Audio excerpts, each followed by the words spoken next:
महाराष्ट्र की सियासत में जहां एक तरफ सियासी संकट थमने का नाम नहीं ले रहा है, वहीं दूसरी ही तरफ महाराष्ट्र सरकार लगातार अहम फैसले सुनाती हुई नजर आ रही है। आगामी लोकसभा चुनाव को मद्देनजर रखते हुए 2024 में लोकसभा चुनाव होने जा रहे हैं। इन लोकसभा चुनाव में तकरीबन 6 से 7 महीने का वक्त बाकी रह गया है और इन चुनाव से पहले सियासी विच्छाद बिछाना शुरू हो चुका है महाराष्ट्र की सियासत में भी।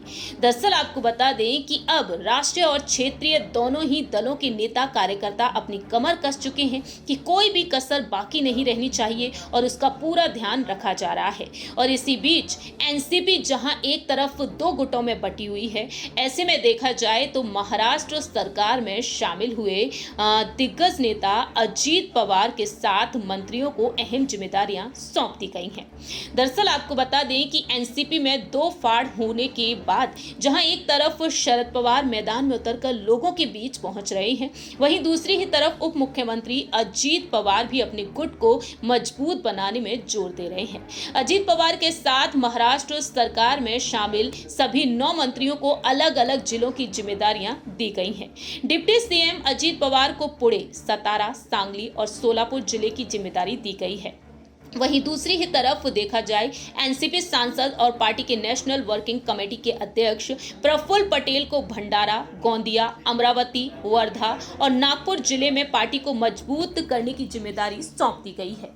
ये जिम्मेदारियां एनसीपी की महाराष्ट्र इकाई के अध्यक्ष ने तय की हैं। आपको बता दें कि अजीत पवार गुट ने सुनील तटकरे को महाराष्ट्र एनसीपी का अध्यक्ष नियुक्त किया था और अब देखा जाए यहाँ पर अजीत पवार के गुट के उन 9 मंत्रियों को जिम्मेदारियां दी जा रही है।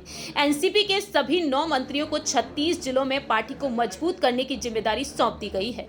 छगन भुजबल नासिक, मुंबई शहर, मुंबई उपनगर में पार्टी को मजबूत करेंगे।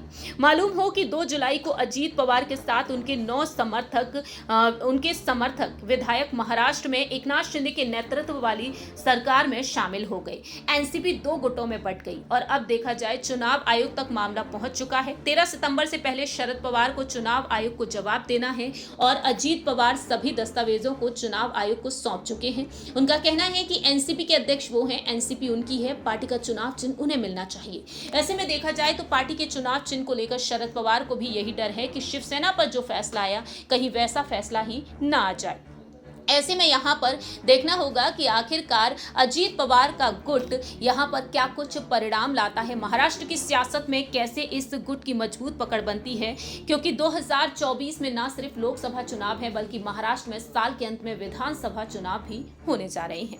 इस खास रिपोर्ट में इतना ही। बाकी की तमाम अपडेट्स के लिए देखते रहिए नेक्स्ट 9 न्यूज।